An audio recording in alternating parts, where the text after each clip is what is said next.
I want to start off with a huge thank you to Anna and Julianne for bringing me on board on SOS. I'm really excited about this and the opportunity and to work with such brilliant, incredible women. Thank you so much. And a little side note to the editor, feel free to eliminate any gray hairs or wrinkles whenever you like. Just kidding, but anyhow, let's get on with it. I've got a ton of information and the phones keep ringing and this is about the 6th take, so let's try to nail it down. Okay, give me a second here.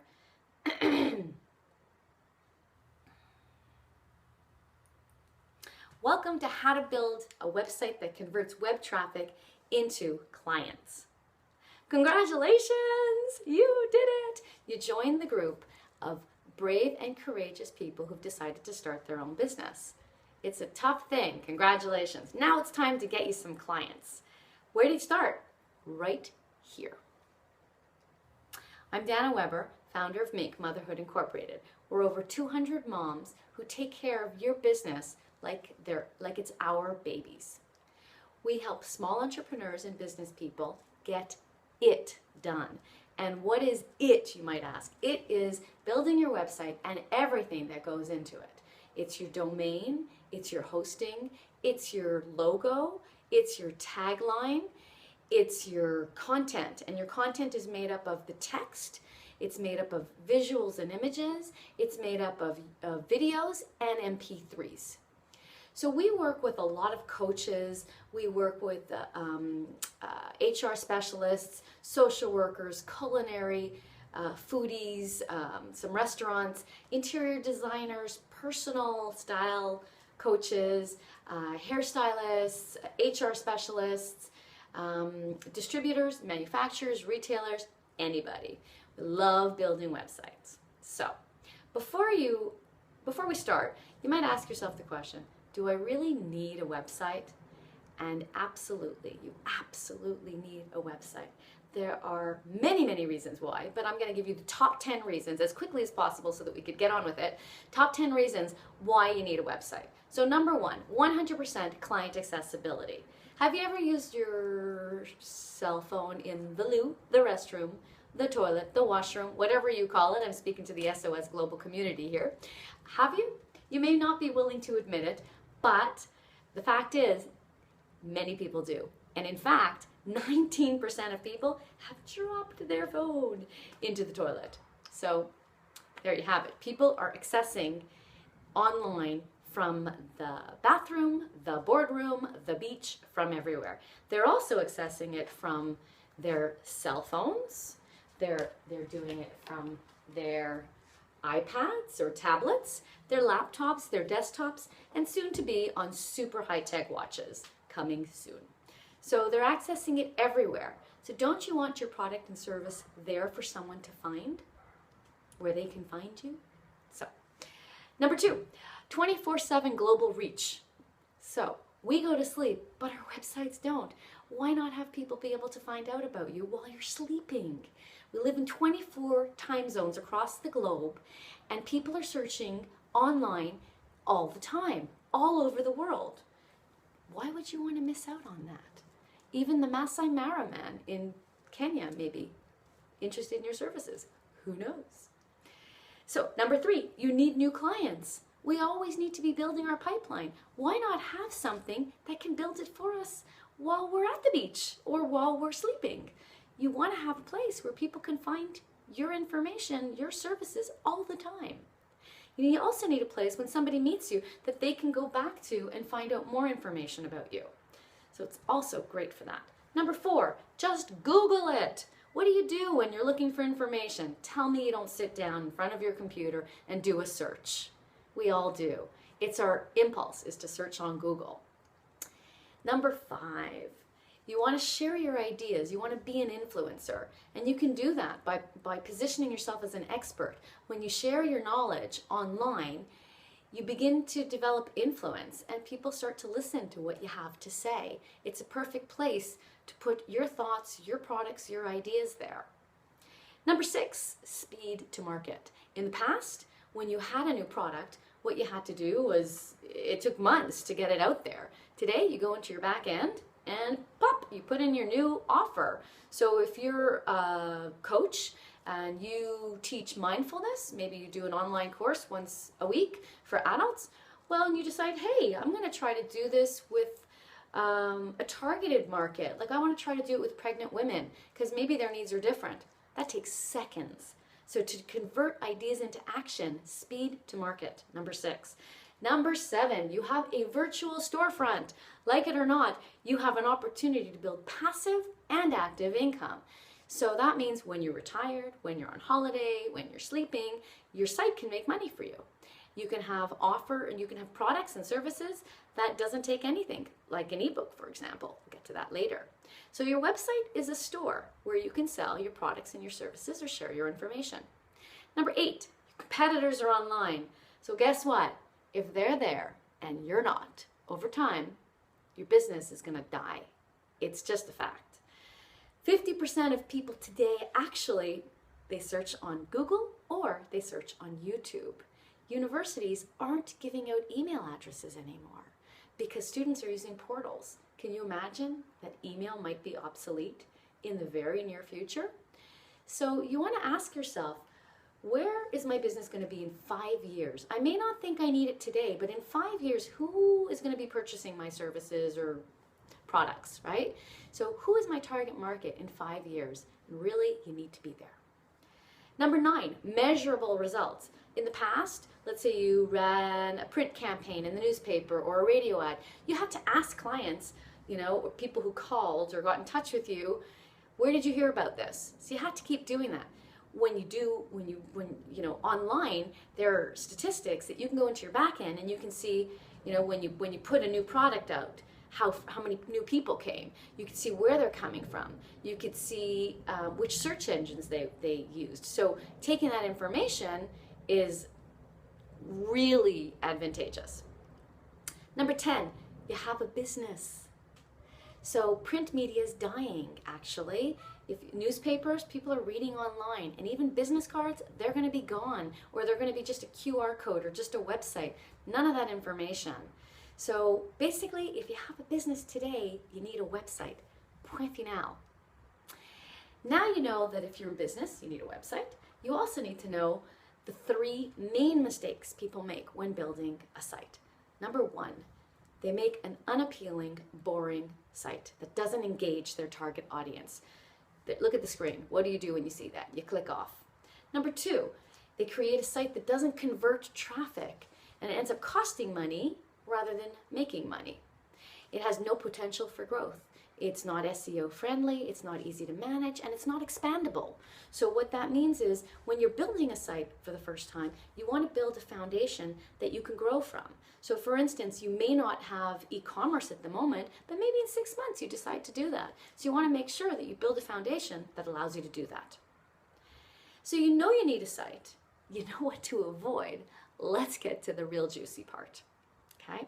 In the next 30 minutes, I'm going to show you how to build a website that converts web traffic into clients.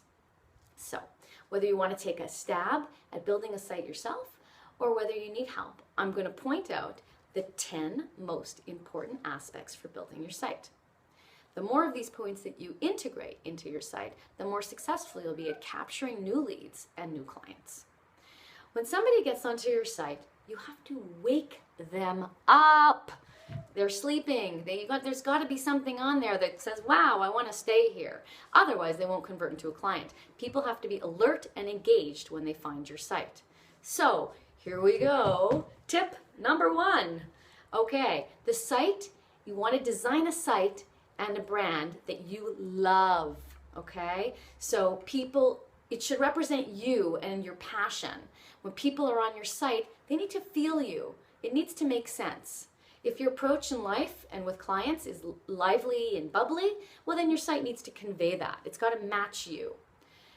As you're creating the site, you're creating your brand identity. So now, what's brand identity? Brand identity is your logo, it's your tagline, it's your colors, it's your fonts, it's your look and feel as a person and as a brand. So all of these components need to sync on your business cards, on your brochures, on your social media platforms. So for instance, here's my business card. Notice the pink.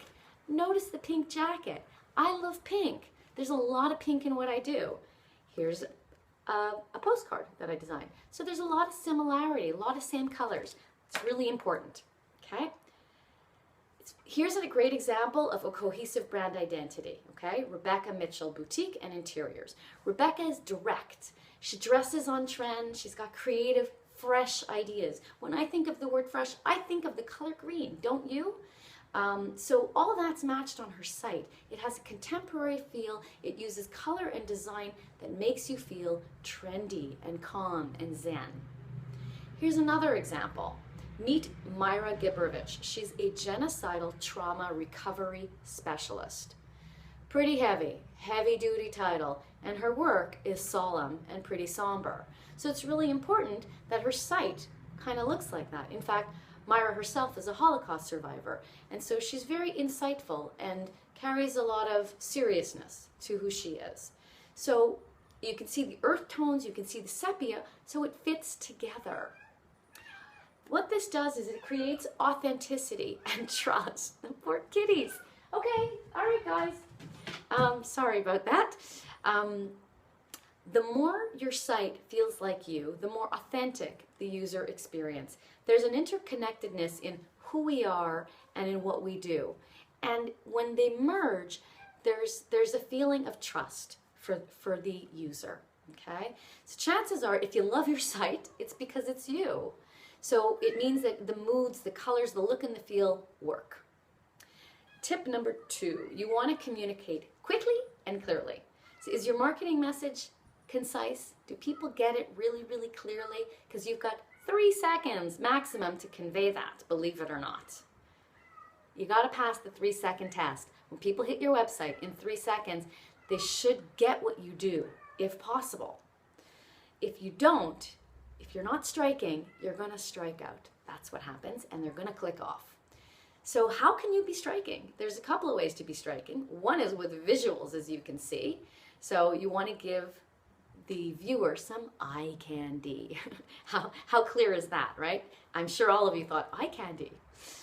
You can use visuals, stock photos or whatnot, video, Vimeo, YouTube, anything else.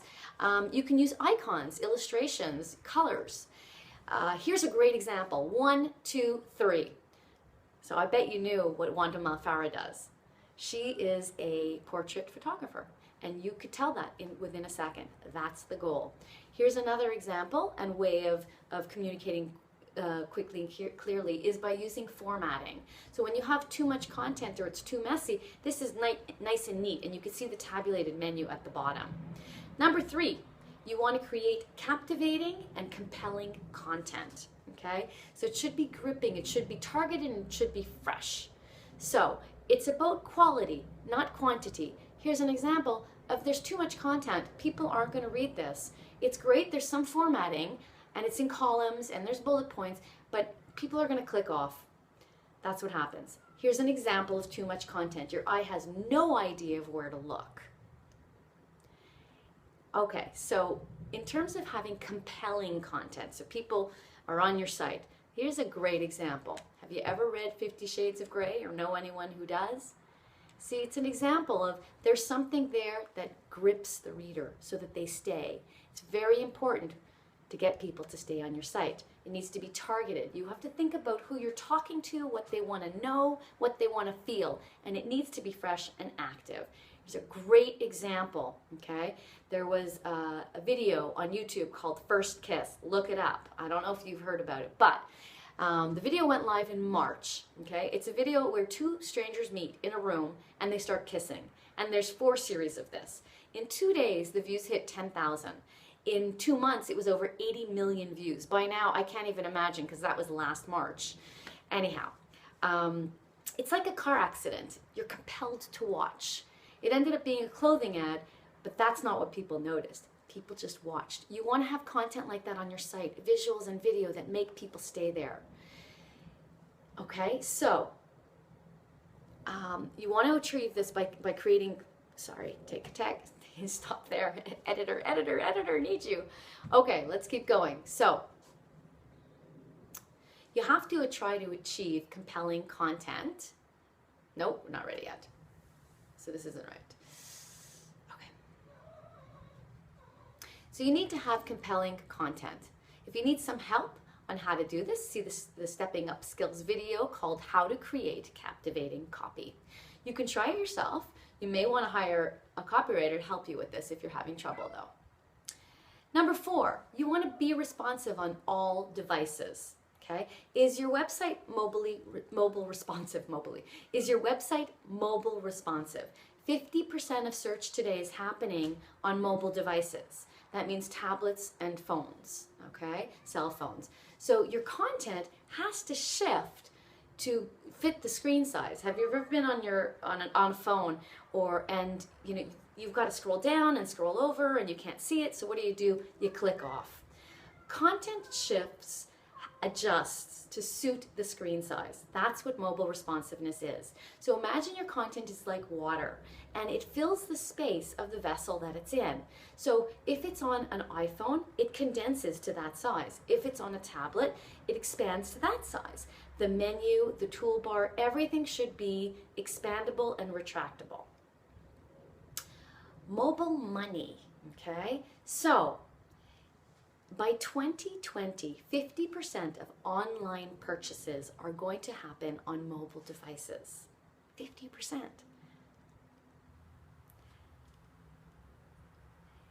Tip number 4, be responsive on all devices. Make it easy to access your products and services, keep the traffic on your site, and don't forget, Google loves mobile responsive sites. In fact, they increase your ranking because consumers prefer it, so that means people stay on the sites longer and Google pushes you up in the ranks. Tip number 5, offer clear navigation. Give the client stepping stones to take them where you want them to go, to your products, where you can sell them something or your services. So they found your site, they've stayed on longer than 3 seconds, they got engaged. Now you need to tell them where to go and where to click. There are 2 basic approaches. One is the Google approach, and here's a great example. The Google approach is clear and sparse, okay? So here's montrealmom.com, and you see there are kangaroos, and you can see, oh, I got to click on one of the kangaroos. It's very, very clear. The second approach is by offering multiple navigation routes. So you have a top menu where people are customized to click on, and then you have these visuals. So people can click on any of the 3 boxes down below or on the top menu. But it's still, there's a clear call to action. So whether you're motivated by visuals or whether you're motivated by text and the old way of looking at a site, this is a way to reach both people. Scrolling versus clicking, okay? So when you scroll, when you have a scrolling site, obviously there's no clicking, there's no page load, and there's an uninterrupted flow, okay? Market research is showing, because of so many of us are using mobile devices, that there is a preference for scrolling. People are used to doing this with their finger now. So when you have a site where people have to click on all of the tabs, the advantages are that you have better analytical tracking. Each page gets indexed, and this is something that's needed for a larger site or if you have multiple signups on a site. If you have any questions on that, don't hesitate. So depending on your site and your target client, keep in mind that you lose 30% of people every time they have to click. So the fewer clicks to get people to where they want to go, the better off, the increases your chances of making a sale or converting a client. You got to put your best foot forward, like my penguin friends over here. So what's on the bottom of your page? This is known as the footer. This is prime real estate for information you want on every page. Here's an example, okay, of an HR company, okay? So they do a lot of social media. So you can see at the bottom of their page, they have a video. So it's a great get to know you kind of thing. They have their Facebook feed, they have their Twitter feed, and then they have all of their social media icons. So this makes sense for who they are. It allows their clients, whatever page they're on their site, to be able to access them that way.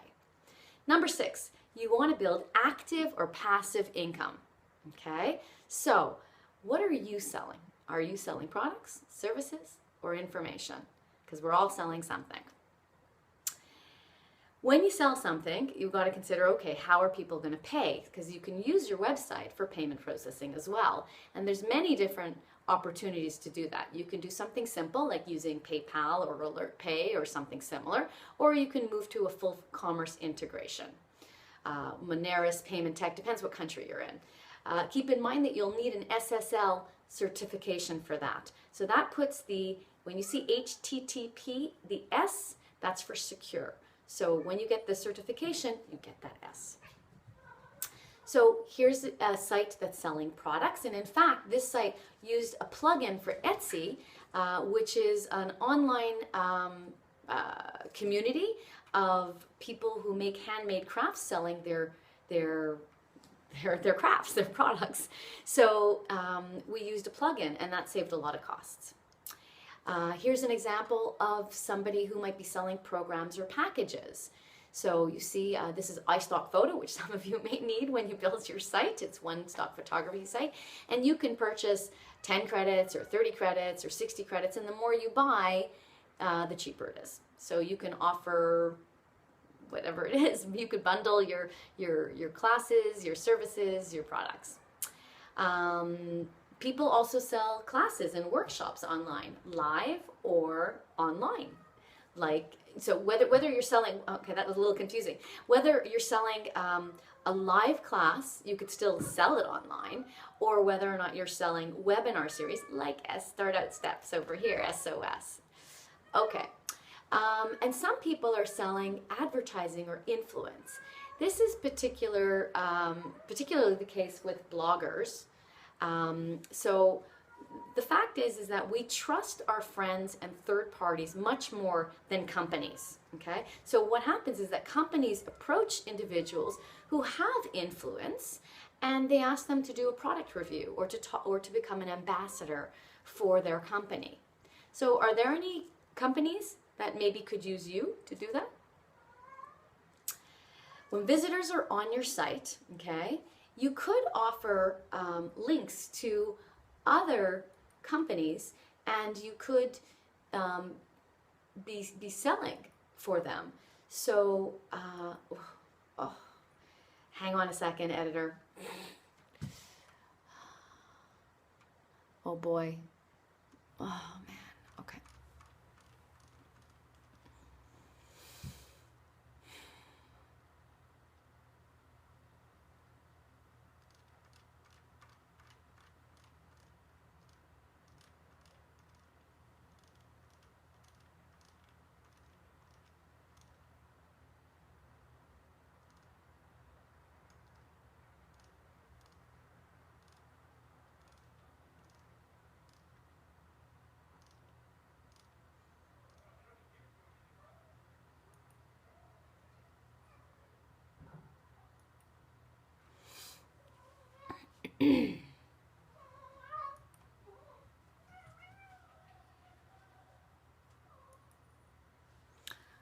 Okay, sorry about that. Okay.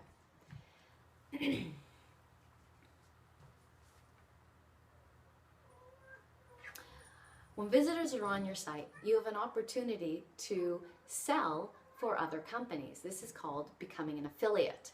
So for instance, well, I'll give you some examples in a second, okay? You would receive a referral fee for doing this.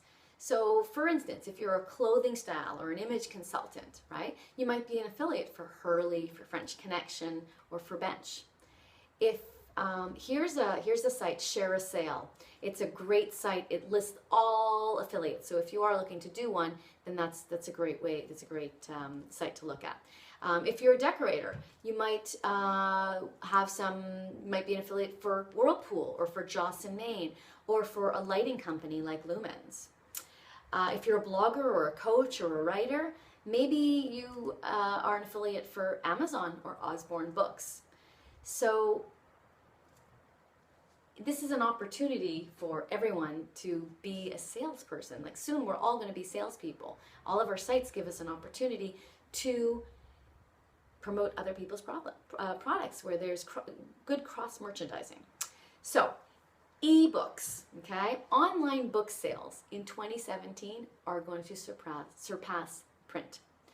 So if you can, find a way to write an ebook. The beauty of that is that it positions you as an expert. You can sell it on your site, and you can also sell it on Amazon and be your own affiliate. So you can make money both ends. It builds passive income because you can sell your site on your site whenever you like. Tip number 9, do organic SEO. What is SEO? SEO is search engine optimization, okay? Are you being found online? So this relates to search engine optimization. Are people finding you? There's 3 main components to it, okay? The first one is keywords and keyword density, okay? And it's your tags, your meta tags on your site. It's on your photos, on your blogs, okay? Number 2 is your backlinks. So every time, let's say you go onto a blog somewhere else and you leave a comment, well, that creates a backlink to your site. So backlinks are incredibly important for SEO. When you want to be thinking about, so when you are creating backlinks, so let's say you're on somebody's Facebook page, you want to think about the difference between sharing versus liking. And when you're retweeting or when you're commenting, you want to give added value. You don't want to just regurgitate what somebody said. You want to add to it. You want to enrich it. Okay? The third main component of SEO is on-site and off-site optimization. So as you can see from the iceberg, okay, on your site is only part of it. There's a ton of off-site optimization that can be done. So do you rank on Google? You want to be able to search your business and be found, and it takes time to do this. There's both paid and organic SEO as well. So depending on who you are and your budget, I would make different recommendations. Keep in mind though that 80% of people do not click on the paid ads. So only 20% of people click on paid ads. So I'm going to give you a couple of SEO tips, do-it-yourself kind of thing. So you want to find examples of blogs that have lots of shares, lots of comments, okay? That is in your area of expertise. So here's an example. There's a local radio show, Dr. Joe Schwartz, and he writes on, he's a doctor chemist, and he writes on all sorts of health stuff and biology and chemistry. So imagine he wrote an article on toothpaste, sunscreen, and that it interferes with sperm function. I know, strange topic I came up with, but anyhow. So imagine you're a naturopath, and well, it would make perfect sense for you to make an offer or make a suggestion and a comment on this. Not an offer, but make a comment on that article. So because you're a naturopath and you're offering credible information, chances are that your comment is going to be accepted, right? And then people will see that, and then it'll get shared. So that would create a backlink and also give you exposure to many people. Another way of doing this is by adding your profile on different directories. So a good example, if you're a therapist or a hypnotist, there's a good site called Therapy Tribe. So here's an example that you could see in front of you right now. You can create a profile and it's free. So there's lots of free places to create profiles. There's private directories, there's government directories, there's community sites, and it's a great way to put things there. The last tip I have for you is to tag your images. So when you're on your site, every time you have a picture, you want to make sure that there's a tag. So you see how there's that group of men? Well, over it, it says Life Coach for Men. So Google scans images. So that's a really important thing to look at. Tip number 8. Let's go. I want to generate leads and you want to keep in touch. So people are on your site and you may not be able to turn them into a client, but you can definitely turn them into a potential client that you can communicate with later on. And the way that you would do that is that you offer them something. So you might offer them 7 free tips on, or it might be a free phone call if they sign up. It just needs to be something that makes them want to give you their email address, okay? You want to create, when you do that, you want to create a call to action. So here's an example of CCA, Canadian Coaching Academy. You see those orange boxes? Right away when you hit that site, that's where your eye goes, right? And so there's a little blurb on get free tips, get new information, and people sign up and they submit it. And then they have a way of getting in touch with them on a regular basis, okay? It's, here's another example, BookBub. oh my God, BookBub. Sorry about that. And so here's another great example, BookBub. So you may not be interested in the book that they have for sale, but you know what? You may want to be alerted to whatever books are coming up. So you might subscribe here, right? You may be willing to receive the information. So you've captured their email and generated a lead. Great stuff. Now you want to use that with newsletters, blogs, and promotions to keep in touch with them.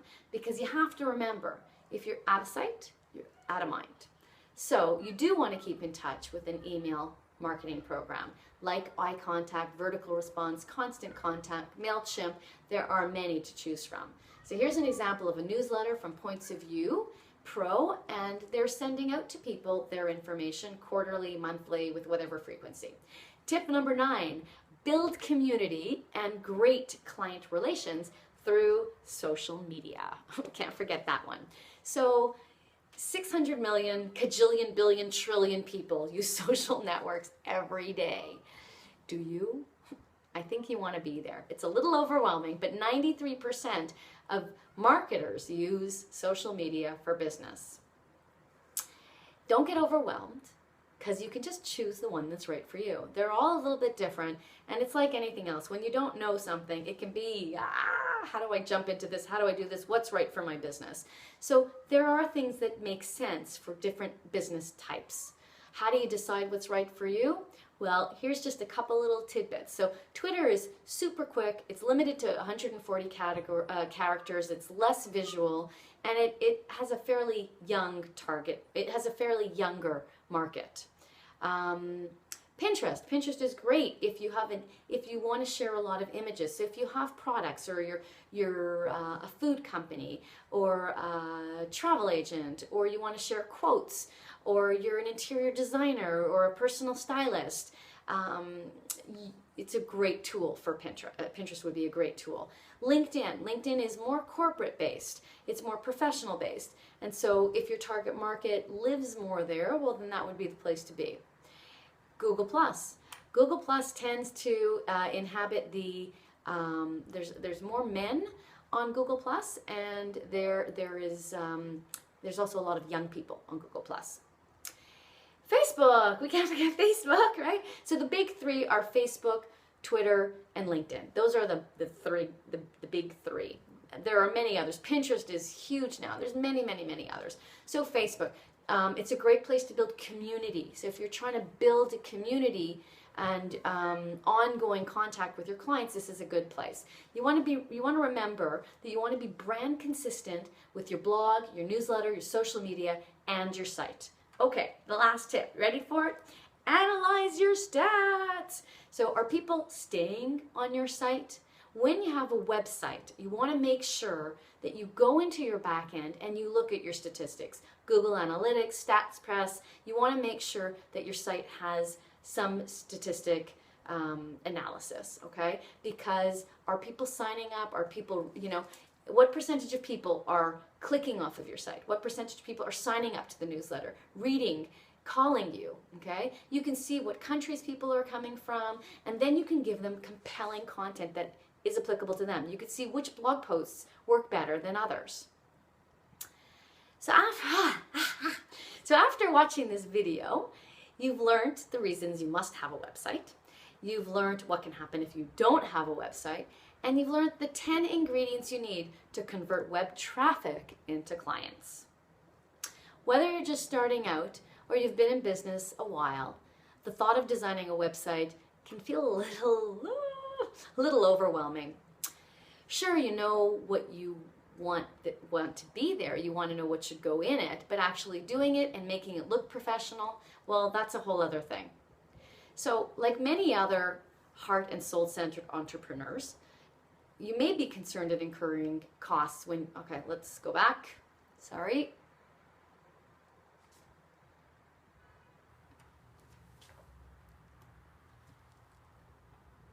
I'm going to go back to a few minutes. Okay. Whether you're just starting out or you've been in business a while, the thought of designing a website can feel a little, Sure, you may know what you want to put in there, but actually doing it and making it look professional, well, that's a whole other thing. So, like many other heart and soul-centered entrepreneurs, you might be concerned at expenses when you're just starting out. So we're going to offer to Startup Step users a free 30-minute consultation to discuss your site and your marketing needs. We'll give you some tips on things that might work for you and some suggestions on whether or not you want to work on your own or whether you want assistance. Just click here for that information. Thanks so much for listening in. We'd love to hear from you, any questions or comments or concerns. And don't forget, you really have to wake up your website now and build a site that will convert visitors to clients. Thanks so much. Bye.